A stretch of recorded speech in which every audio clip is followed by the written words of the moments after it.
La paz esté con ustedes. Amigos, para este 25º domingo del tiempo ordinario quiero enfocarme no en el Evangelio. He predicado sobre él muchas veces, la gran parábola del administrador injusto, que es muy rica.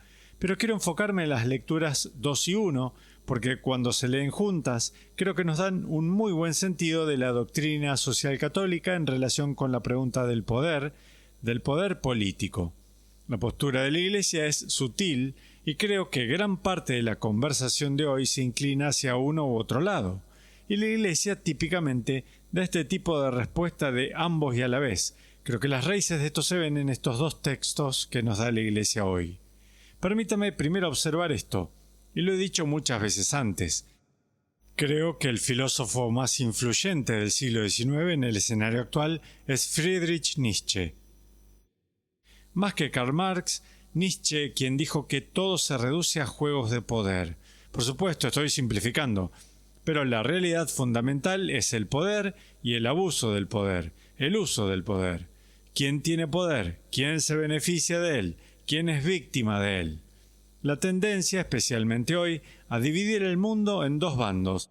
Están los opresores que tienen poder y los oprimidos que no lo tienen, y su lucha constante. Bueno, esa es una perspectiva muy nietzscheana, legada a los tiempos modernos por figuras como Martin Heidegger, Michel Foucault, Ayn Rand y muchos otros, y creo que ha llegado a dominar la mentalidad de muchos, de modo que hay una tendencia a demonizar el poder. Cuando dicen, bueno, miren, ese grupo tiene poder, sí, porque quieren oprimir a otros. Ese tipo tiene poder y eso no está bien. Y estas personas no tienen poder y eso es un problema. Así que el poder tiende a ser visto como algo casi completamente negativo. Bueno, déjenme decir esto sin rodeos. La Biblia no simpatiza con este tipo de demonización del poder que es tan parcial y nietzscheano o Foucaultiano. La Biblia no ve el mundo dividido simplemente en dos bandos de opresores con poder y oprimidos que no tienen poder. Y uno de los grandes textos, creo, es el que se propone ahora en nuestra segunda lectura. Es de la primera carta de San Pablo a Timoteo. Esto es lo que escuchamos. Te ruego, hermano, que ante todo se hagan oraciones, plegarias, súplicas y acciones de gracias por todos los hombres y en particular por los jefes de Estado y las demás autoridades, para que podamos llevar una vida tranquila y en paz, entregada a Dios y respetable en todo sentido. Bueno, si Pablo pensara que los reyes eran simplemente corruptos, que los reyes eran solo los portadores de un poder opresivo, ¿por qué orarían por ellos? ¿Querrían derrocarlos? ¿Querrían resistirlos? No, él dice súplicas, oraciones y peticiones por los reyes y por todos los que tienen autoridad. ¿Por qué? Para que podamos llevar una vida tranquila y sosegada. ¿Cuál es el propósito del poder político? Bueno, no lo demonicen, porque de hecho Dios es descrito como todopoderoso. Entonces el poder en sí mismo no puede ser un problema.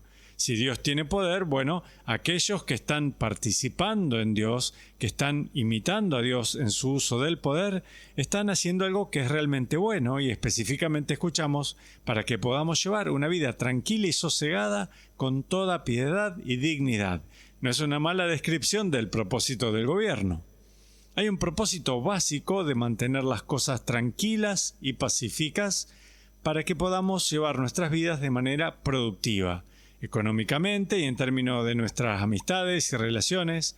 Si vivimos en el caos, bueno, entonces no podremos florecer como seres humanos y por eso necesitamos personas en el poder que puedan proporcionar esta tranquilidad.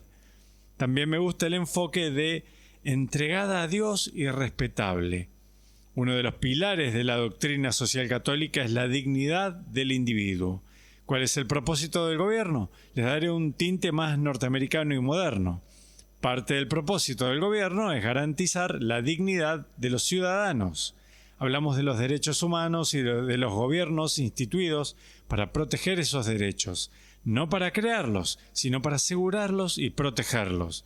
Muy bien, tranquilidad, paz, dignidad. Pero ahora escuchen mientras San Pablo continúa añadiendo otra dimensión.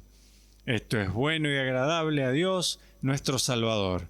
Orar por aquellos en autoridad. Ahora, ¿por qué? pues Él quiere que todos los hombres se salven y lleguen al conocimiento de la verdad.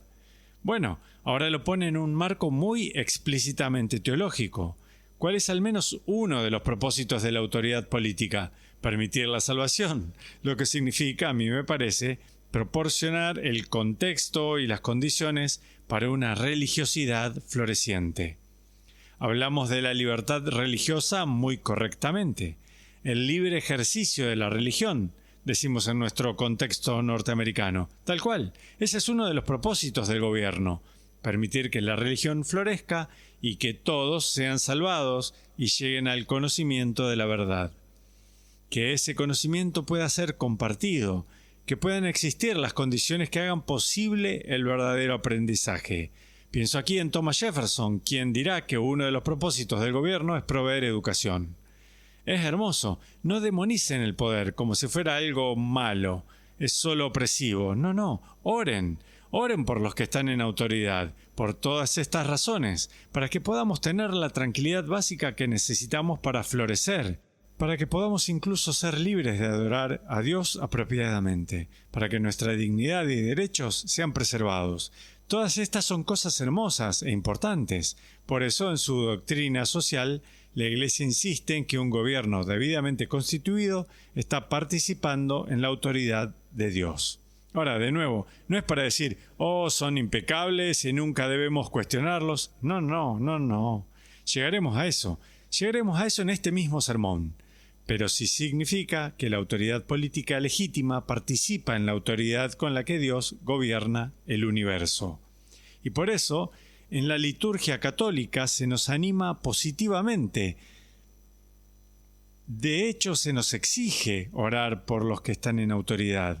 Cuando preparamos las peticiones para la misa, la Iglesia recomienda que la primera sea por el Papa, por los obispos, aquellos que nos guían en el orden espiritual, pero luego la segunda oración, y siempre la sigo cuando celebro la misa diaria, la segunda oración debe ser por aquellos en autoridad, los de la autoridad política. Oramos por el presidente, por los senadores, representantes, nuestros gobernadores, etc.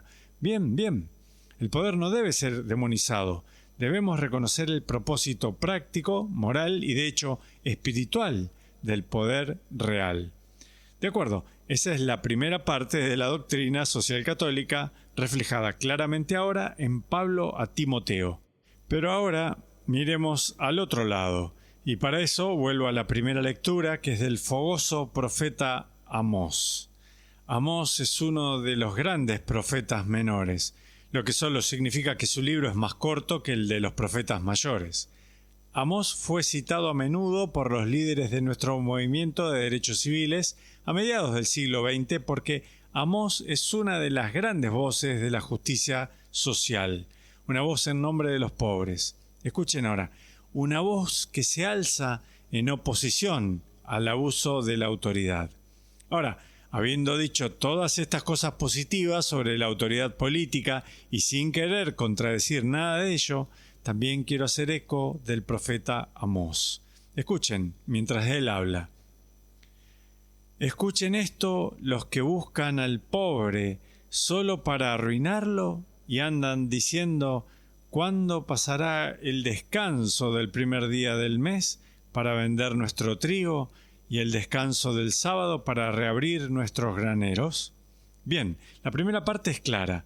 Ustedes en autoridad que pisotean al necesitado, en otras palabras, no están asegurando su dignidad, no están asegurando la tranquilidad para ellos, están usando su poder para pisotearlos y para destruir a los pobres de la tierra, no para levantarlos, digamos a través de una economía adecuadamente gestionada que les dé a las personas la oportunidad de salir de su pobreza.